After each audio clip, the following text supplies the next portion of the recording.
Jesus nos abençoe, nos conceda nessa noite momentos para refletirmos sobre o Evangelho de Jesus.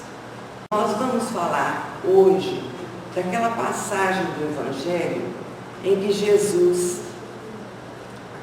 com os seus discípulos, e ele nunca estava só com os seus discípulos. Algumas dos ensinamentos dele foram restritos mesmo para aqueles 12, mas a maioria sempre tinha participação de parte da comunidade, ou mesmo um ou outro que o estava seguindo, querendo desbancá-lo.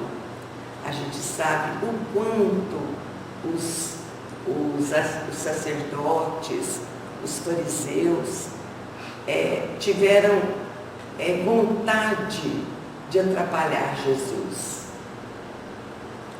E Jesus prova com essa visibilidade de perseguição o quanto é comum ao ser humano ser perseguido. Cada vez que a gente pensa em Jesus, encarnando no nosso planeta, não reencarnando, encarnando, com o objetivo maior de propiciar a nós todos uma facilidade na caminhada. E a gente sabe que, por tudo que a gente percebe nas Escrituras, o quão negro, o quão obscuro, o quanto difícil estava o ambiente espiritual no momento em que Jesus chega até nós. Chega de maneira humilde. A moça lembrou do Natal, que com certeza não é o dia do nascimento do Cristo, mas marcou-se uma data que seja, né? Precisava encarnar, porque depois de tanto tempo enviando os seus mensageiros, né? Quantos vieram antes dele? Ele que planejou a terra com tudo, com os outros engenheiros espirituais, os outros cristos talvez, mas liderados por ele, que acompanhou detalhadamente a nossa casa, o planeta Terra. Deixou que se passassem milênios para que começássemos a nossa caminhada de fato.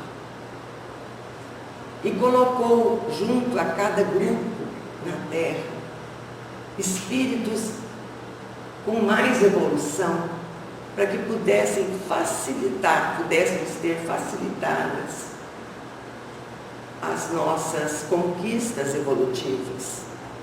Senão, como estaríamos até hoje? Não por acaso alguém soube que o atrito da pedra faria o fogo. Não por acaso alguém que resolveu que a forma cilíndrica promovia algumas facilidades na criação divina, na direção de Jesus para o nosso planeta. Nada existe e acontece por acaso. Em todas as circunstâncias há um fim último. Então, nesse dia que ele fala, que ele vai proferir essas palavras que vamos estudar, ele estava já, há algum tempo caminhando com os discípulos. Já tinha escolhido os 12. E ele estava em meio a um grupo formado por alguns judeus, que não os discípulos, e os discípulos. E ele fala o seguinte: se permanecerdes na minha palavra, verdadeiramente sereis meus discípulos, e conhecereis a verdade, e a verdade vos libertará. Então, veja bem, existe uma condição para conhecermos a verdade. É a nossa permanência, de fato, com Jesus como Mestre e Senhor. Ele não deixa e fiquemos muito à vontade. Ele não veio para fazer a magia da evolução. Ele queria fazer porque tudo aquilo que você é macerado, é tocado, e que você trabalha por compreender, você jamais esquece. E aí a gente, quando ouve esse ensinamento, pensa, mas que verdade será essa? A gente assiste, às vezes, algumas palestras, não estou falando só de palestra espírita, não. Algumas colocações de várias pessoas falando sobre a verdade. Seja em que nível for, a verdade tem tantas definições. Mas Jesus coloca como condição se permanecermos com a verdade dele. Se permanecerdes na minha palavra, quer dizer, naquilo que ele dissesse, verdadeiramente eles seriam discípulos. Nós estamos ouvindo isso por nossa vez, com esse raciocínio. Se já fizeram esse raciocínio, que ótimo. Mas muitas vezes a gente não faz isso. Então não basta conhecer a verdade vos libertará. Não existe mágica para a nossa libertação. Porque do que ele veio nos libertar? Da ignorância. O que mais? Olha, com o advento de Jesus, nós aprendemos não somente isso. Vamos dar uma falada assim, bem geral. Tem um momento que ele diz, muitas moradas na casa do meu Pai. Quando ele multiplica as moradas, qual que é a nossa morada agora? O planeta Terra. Quando ele diz para aquele grupo, há muitas moradas, ele deixou claro que existiam vários outros. Ele fala para a gente perdoar não 70 vezes, mas 70 vezes 7 vezes. Ou seja, enquanto vivermos. A gente custa fazer isso. Quantas vezes a gente fala assim, ó, desculpar, eu falo por mim, viu? Estou falando. Porque uma coisa que eu sempre lembro foi um palestrante que falou que o palestrante, quando fala, ele é o primeiro a ouvir, porque a boca está muito mais perto do ouvido dele do que dos outros. Então, quantas vezes eu pensava assim, por exemplo, olha, perdoar, que é divino, eu perdoo, eu desculpo, mas esquecer. Outra vez eu pensava assim, até que esquecer o tempo cuida disso, mas perdoar, eu desculpo, desculpar é humano, perdoar é divino. Então a gente teve que aprender muita coisa e repetir muitas vezes para a gente conseguir chegar hoje na casa espírita. O nosso irmão da igreja evangélica chegar hoje na igreja evangélica. O nosso irmão católico chegar ali. E aí quando a gente fala dessa verdade, a gente fala daquelas verdades propostas por Jesus. Mas me conta uma coisa, como é que ficam os ateus? Imagine um ateu bondoso. Ele não acredita em Deus, ele não acredita que tem que morrer, ele acredita que morreu, acabou, ele não acredita em Deus. Como é que ele fica? Ele não vai ser liberto, ele não vai receber o benefício do consolo da liberdade. O que é a liberdade? É sairmos dessa situação difícil de, por exemplo, uma situação provacional muito difícil, e participarmos, talvez, do mundo de regeneração. Como é que fica o ateu? Mas eu estou falando de um ateu que ele é ateu, mas ele faz o bem para o próximo. Ele não fala mal de ninguém. Ele trabalha com responsabilidade. Ele usa o conhecimento dele em favor dos outros. Quantos ateus já descobriram medicamentos para as várias doenças que acompanham a humanidade? E esses? Então, é preciso ver, aí já começa a discutir a verdade até do entendimento. Como é que fica? Não fica, vai ser bem recebido sim. Porque a gente sabe, com Jesus nós começamos a perceber muito de longe, e eu acredito sinceramente, pelo que a gente lê e acredita, porque o Chico era simplesmente um médium sem qualquer dúvida. Tem 400 e tantos livros para esclarecimento das mais variadas situações. Se a gente sabe que o entendimento de vida, esse entendimento de vida, de reencarnação, já existia, e que por um desejo de alguém foi tirado, um governante não quis mais que fosse. A gente sabe que houve, por exemplo, em determinado momento, que Teodora, né? Ela tinha problemas seríssimos.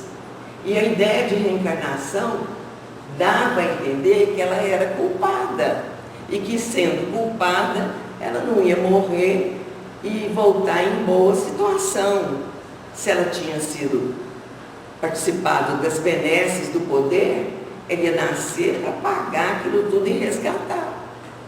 Então, a ideia de reencarnação foi retirada assim, por um capricho, por um libelo do mandatário da época. Os cristãos, os primeiros cristãos, tinham essa noção, sim.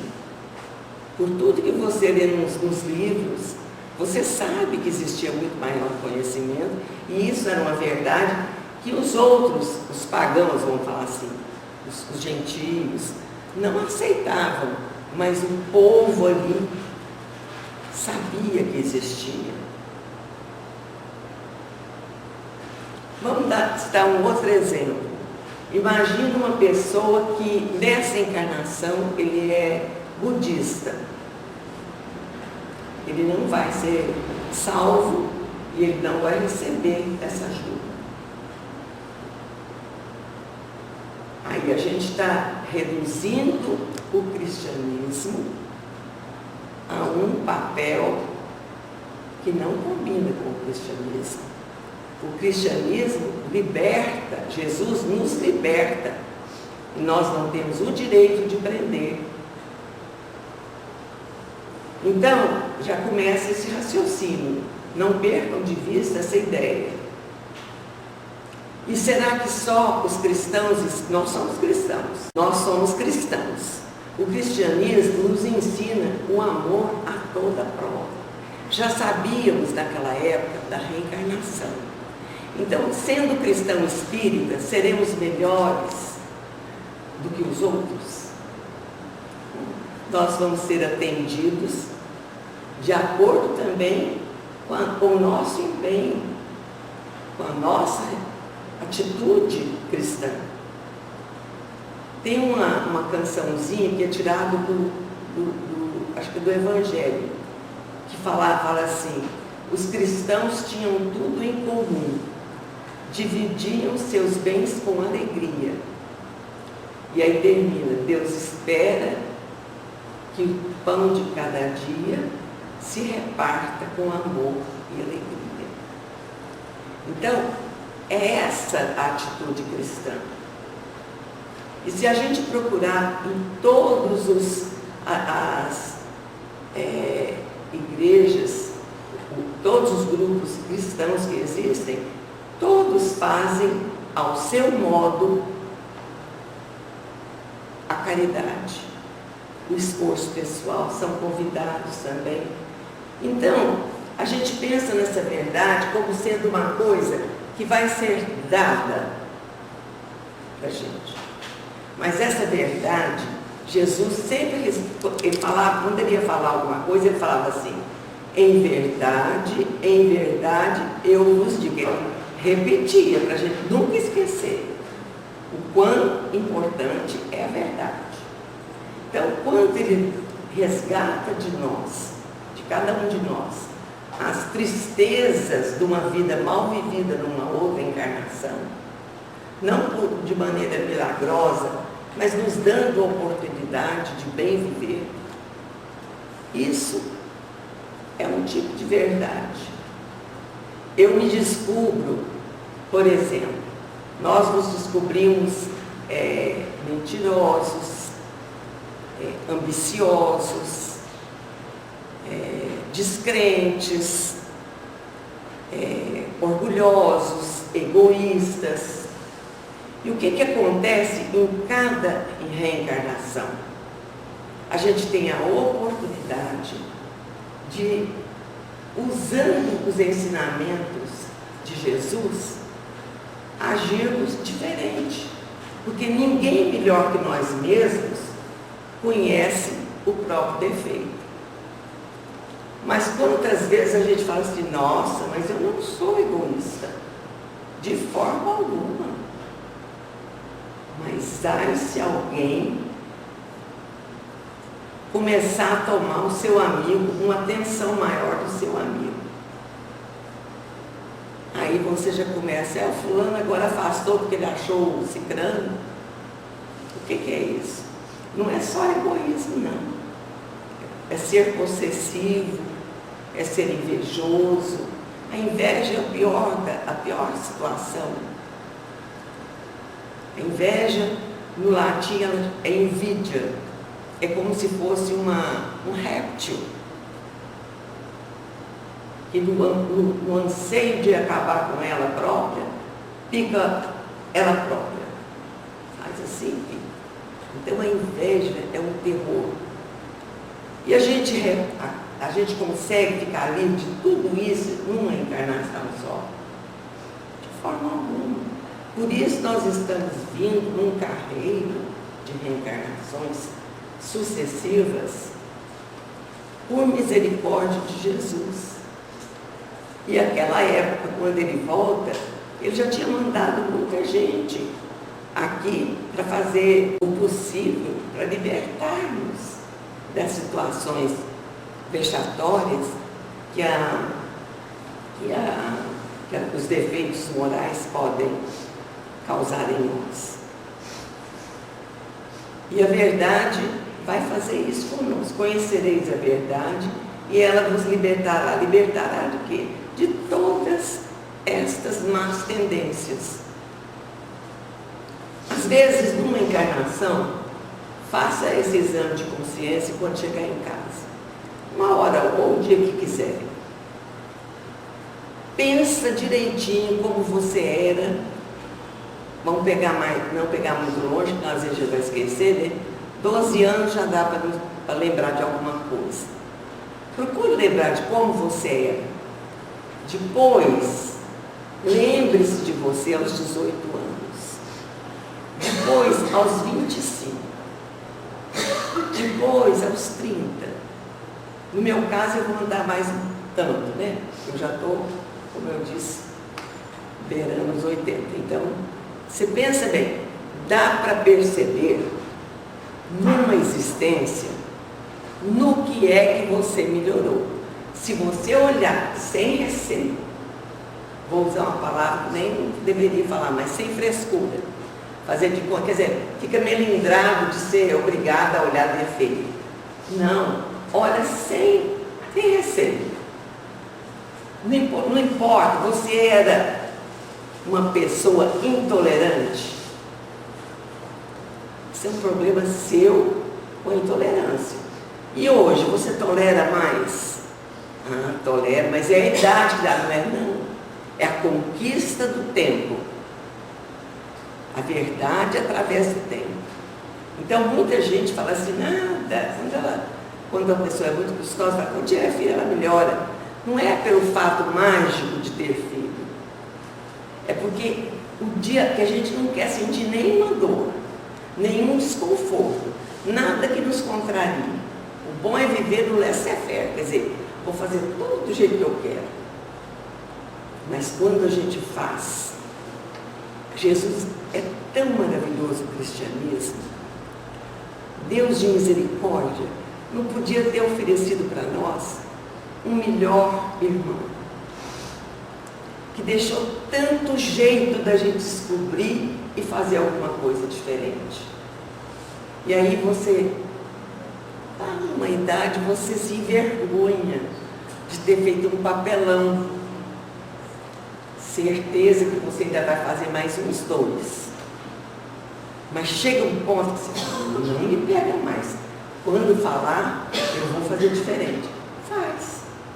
E aí você chega a um momento que você não se considera santo, que aí seria o pior dos erros, a vaidade. Mas você já fez uma caminhada. Você não parou.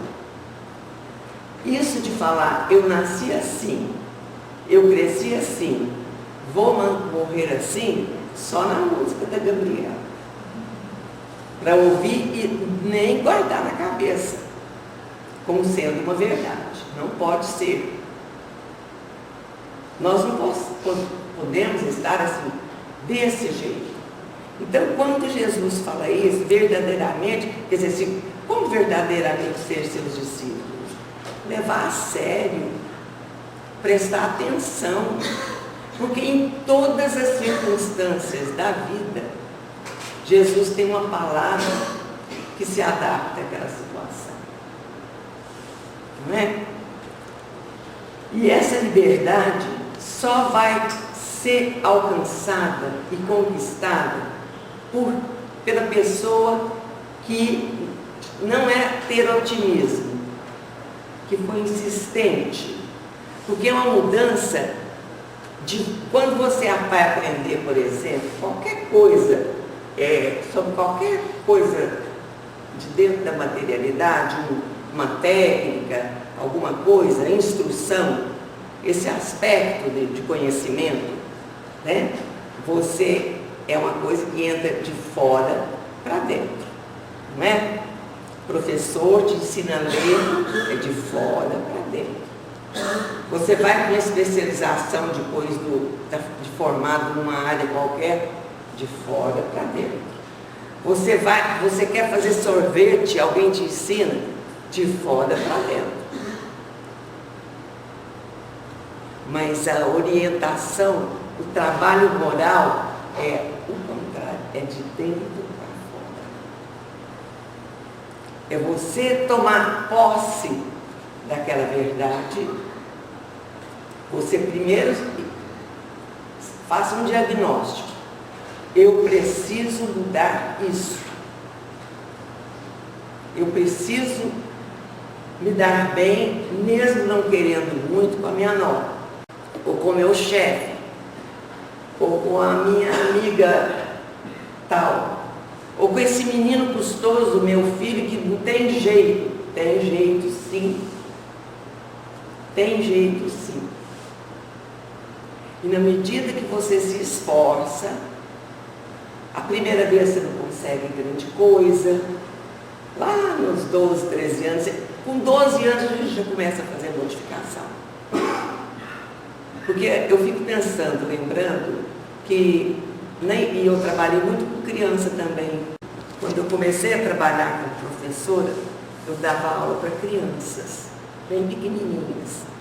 Então, tudo aquilo que a gente ensinava era para a conduta dela no grupo social, mesmo sendo lá nos idos de pouca coisa. Em 1960, eu comecei a trabalhar.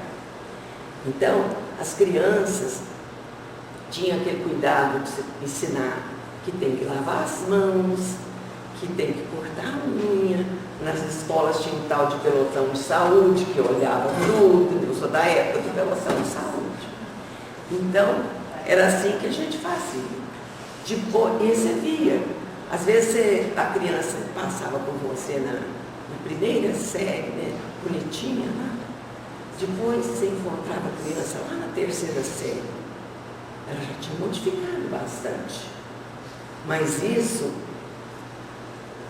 era cuidadosamente observado.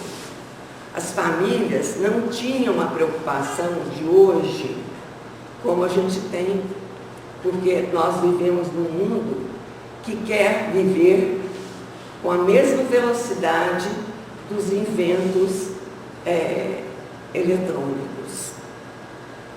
A gente quer dar conta de acompanhar e a gente acaba ficando no meio do caminho. É querer colocar isso como verdade. Isso não é verdade. Verdade é aquilo que te faz, não é ficar satisfeito simplesmente, te faz ficar feliz e pacificado. Quer ver uma coisa difícil de suportar? Quando alguém te fala uma grande mentira. Dizem das mentirinhas do gasto. De acordo com a nossa evolução, provavelmente. A gente sente raiva, a gente conta às vezes alguma inverdade, a tal da mentira do gasto. A gente come um pouco a mais, quando precisava até de parar de comer um pouco, muito menos. A gente burla o sistema todinho para entrar na fila no primeiro lugar. São atitudes de educação, tem a ver com educação. Mas a gente faz isso. Porque nós somos, Deus nos criou simples e ignorantes, com aptidão para o bem e para o mal. Mas por que Ele não criou a gente já perfeito? Ele é perfeito. Não pode. Porque você não pega a criancinha do primeiro ano, coloca na quarta série. Ela vai fazer o maior rebu naquela sala, vai ficar frustrada, infeliz e não vai guardar nada. Porque tudo que é paulatinamente, quer dizer, devagar, passo a passo, fica retido. E fica retido também aqui no coração. Mas tudo que é feito de maneira desastrada não fica, não permanece.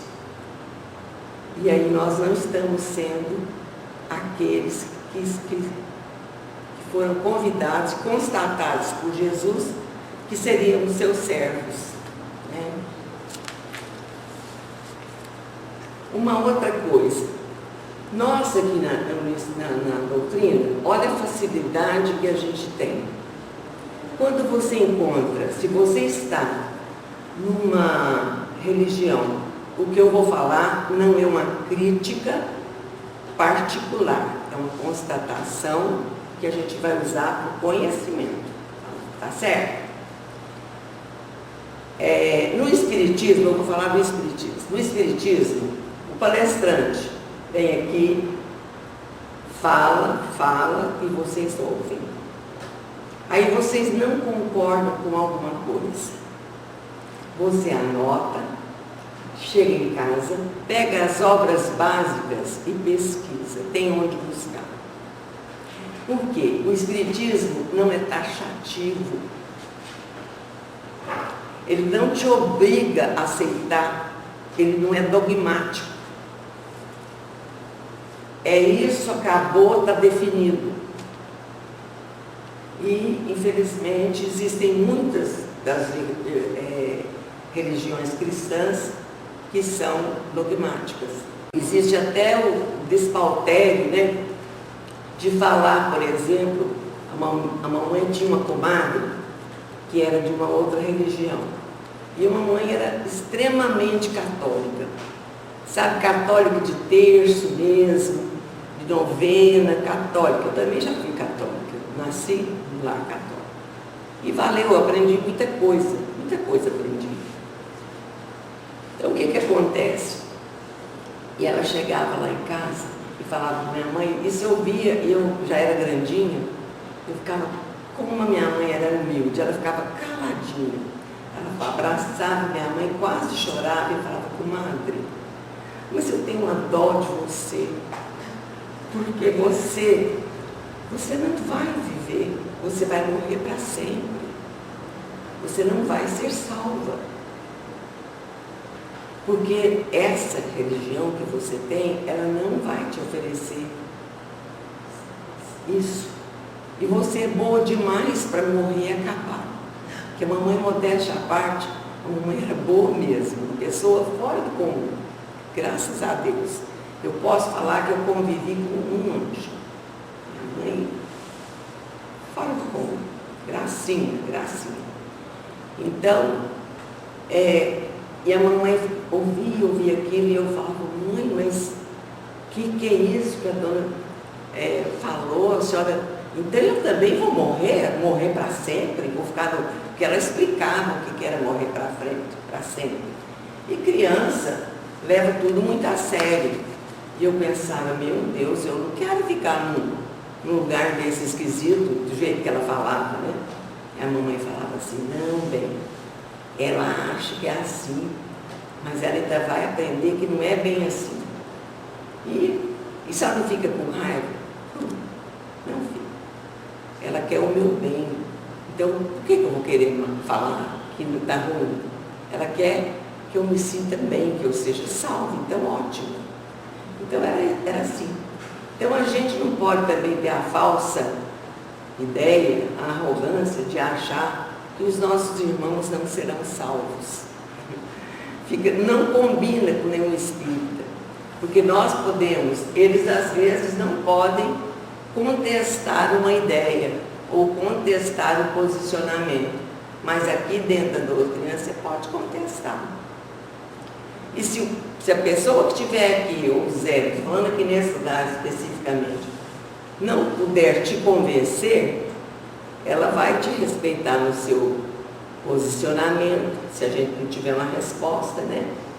Mas não vai te obrigar a acreditar no que a gente crê. Vai te falar para procurar nesse livro, naquele livro, no outro livro, porque o Chico foi um grande colaborador do Evangelho à luz da doutrina espírita.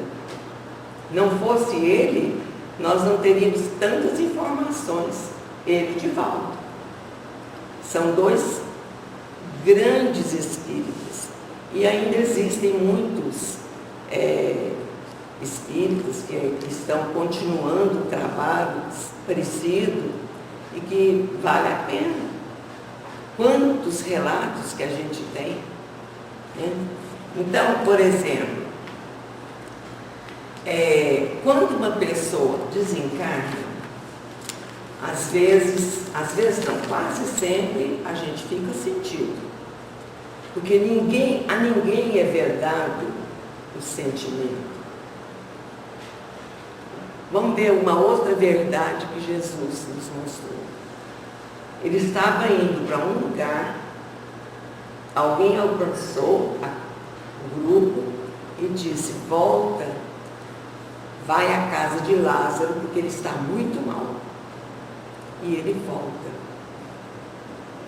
Ele volta à casa de Lázaro. E o Lázaro era amigo, quando ele ia para aqueles lados, ele sempre ficava hospedado na casa deles. Marta e Maria, irmãs, tem tantos ensinamentos, tem ensinamento envolvendo as duas, né? E ele volta.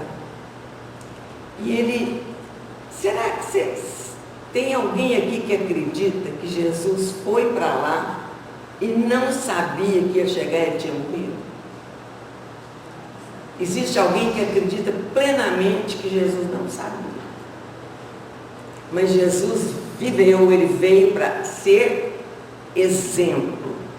Então ele realmente, se nós formos fiéis às verdades dele, que ele coloca, as palavras dele, nós conheceremos a verdade e nos libertaremos. que ele fez? Ele chega na casa de Marta. E quando ela fala, o senhor podia ter chegado antes, ele já está enterrado, já deve estar enterrado faz tanto, 3 dias, né? Então, o que existe numa das traduções da Bíblia? O relato disso, porque não são todas que colocam isso não, mas eu tenho uma, eu não sei se é do Almeida, que ele fala que ele sentou-se e chorou amargamente. Ele não só chorou, ele chorou deixando transparecer, mostrou o sentimento de tristeza genuína que ele estava experimentando. Com isso, não é vedado chorar quando perdemos alguém. O que é vedado é o desespero. O que é vedado é a nossa insurreição. Cobrarmos de Deus atitudes. Antigamente tinha muito isso, agora o povo é diferente. Você vê que está melhorando, né? Ele simplesmente chorou mesmo, mas ele sabia. Vamos lá. Não, senhor, ele já deve estar com mau cheiro em alguns dias. Manda tirar a pedra e chama, não é? Lázaro, levanta-te e venha para fora. E ele, do jeito que pôde, foi. O povo afastou, porque, poxa, já estava com mau cheiro, como é que ia ser isso? Que coisa esquisita que foi aquilo. Então, isso tudo aí foi para mostrar a questão do choro, o poder, o conhecimento. E Lázaro já tinha, na sua reencarnação, naquela reencarnação, você deduz pelos ensinos, que era preciso que isso acontecesse para dar provas do poder de quem era Jesus. O convencimento de muitas pessoas, o questionamento íntimo foi grande demais. Fosse hoje, ia ser do mesmo jeito. Não é? Então, olha só como nenhuma circunstância que Jesus viveu ficou sem dar testemunho do que ele precisava passar para nós. São as verdades que a gente vai conhecer. Então, não vamos procurar a verdade daquela teoria, verdade, são, sabe? E outra coisa também, aí Emmanuel também chama a atenção da gente, que nós não devemos zurzir, quer dizer, ficar em cima do nosso semelhante, impondo a ele o nosso ponto de vista, a nossa crença. Eu penso na verdade desse jeito, ótimo, mas se o outro não pensa desse jeito, deixa ele viver e alcançar. A conquista é de cada um. E o resultado é de todo o processo de salvação da humanidade que existe na Terra. Nós somos todos feitos à imagem e semelhança. Nós não somos iguais, mas temos muita condição de fazer muita coisa. Quando Jesus nos diz que se tivéssemos fé do tamanho de um grão de mostarda, diríamos a uma montanha para trocar de lugar, e isso aconteceria, é para alcançar no nosso íntimo a crença no Evangelho, a importância da fé. Porque a fé só se demonstra através da pessoa que age no momento certo, do jeito que é preciso. Esse negócio de ter fé não é cabeça baixa, palidez, não como tem 10 dias, estou passando fome. em favor da fé do mundo. Não precisa de nada disso. Jesus não ofereceu esse tipo de testemunho para ninguém. E enfrentou com coragem, com galhardia, todo aquele flagelo e morte infamante na cruz. Um tipo de sentença que era dada aos piores criminosos da época. Ele que sabia de si mesmo quem era. Então, quando isso acontece, a gente tem que tomar muito cuidado com o nosso julgamento. Porque ele também nos disse, não julgueis. Está vendo quantas verdades? Com a mesma medida que julgardes, também sereis julgados. Então é todo conhecimento cristão que há de nos libertar, porque a oferta do Senhor Jesus para cada um de nós é a verdade em todos os aspectos da nossa vida. Se fôssemos falar de tudo que é possível, das verdades propostas por Jesus e que para nós é possível, que nós tenhamos, a partir de agora, a visão bem limpa para olharmos no outro e pensar que Ele também está nos olhando e que do mesmo jeito que eu fizer, eu vou receber. Já é outro conceito cristão. Então, é só assim que a gente consegue tomar posse da verdade, é tomar posse das propostas do Cristo e ficar muito ligado no nosso íntimo. Que seja o tônus vibratório nosso capaz de fazer um dia, não sei, agora talvez não seja possível mesmo, aquilo que Jesus fez quando caminhava na multidão e o simples toque da mulher hemorroísa nas suas vestes a curou, porque ela teve fé. Então, nesse quesito, ela já tinha posse dessa verdade. E a gente vai conquistando isso vagarosamente na nossa existência. É muito ruim. Às vezes nós dois lá, né, em casa, quando a gente passa algum perrengue, porque vamos conversar, não é fácil envelhecer, não. Esse negócio de melhor idade, é melhor idade, mas põe umas reticências e põe aspas.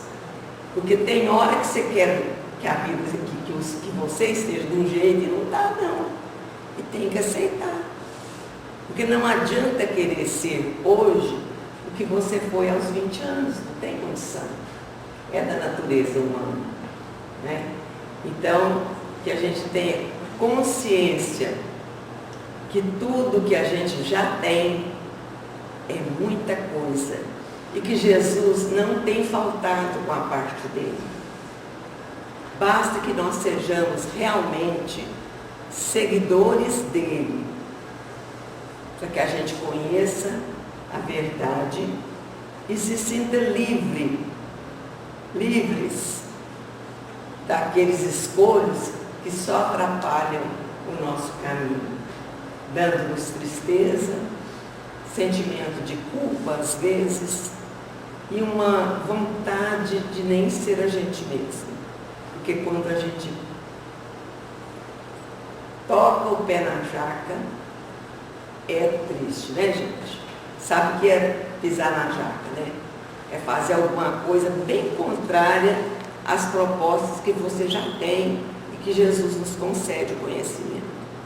Mas a gente já sabe que nós, com certeza, já alcançamos boa parte da verdade. Que nós todos tenhamos uma vida longa mesmo, para dar tempo de conquistar mais alguma coisa. E não esquecer que o momento de agora, que te traz o obstáculo é talvez a tesoura que vai fazer uma poda na sua vida e que vai doer fazer essa poda, mas sempre que uma planta sofre a poda, se for uma flor, ela dá mais flores.